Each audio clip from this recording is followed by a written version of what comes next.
ओम भगवते वासुदेवाय नमः। क्या आप जानते हैं कि आषाढ़ मास की यह दिव्य कथा सुनने मात्र से भगवान विष्णु प्रसन्न होते हैं और जीवन के अनेक कष्ट दूर होने लगते हैं। कहा जाता है कि जिसने श्रद्धा से यह कथा सुनी उसके घर में सुख शांति और समृद्धि का वास हुआ। आइए सुनते हैं आषाढ़ मास की पावन कथा। बहुत समय पहले एक नगर में एक निर्धन ब्राह्मण अपनी पत्नी के साथ रहता था।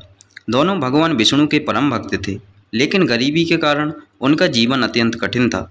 कई बार उन्हें भूखे पेट ही सोना पड़ता था, फिर भी उन्होंने कभी भगवान का स्मरण नहीं छोड़ा। एक दिन आषाढ़ मास का शुभारंभ हुआ।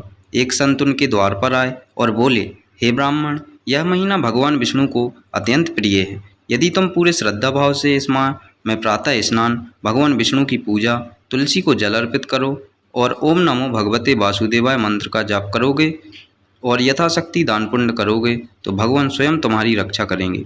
ब्राह्मण और उसकी पत्नी ने संत की बात मान ली। उन्होंने पूरे आषाढ़ मास में नियम पूर्वक पूजा की, व्रत रखा, कथा सुनी और ज़रूरतमंदों की सेवा की। कुछ ही दिनों बाद उनके जीवन में चमत्कार होने लगे। उनके घर अन्न की कभी कमी नहीं रही, धन धान्य बढ़ने लगा और परिवार में सुख शांति का वास हो गया। कहा जाता है कि भगवान विष्णु उनकी भक्ति से इतने प्रसन्न हुए कि उन्होंने उन्हें जीवन भर अपने आशीर्वाद से सुरक्षित रखा।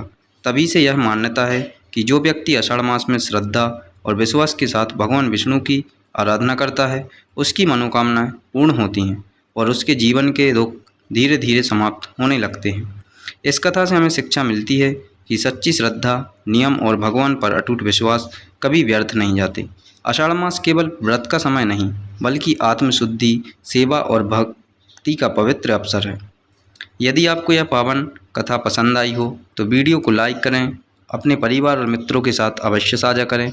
कमेंट में लिखें ओम नमो भगवते वासुदेवाय।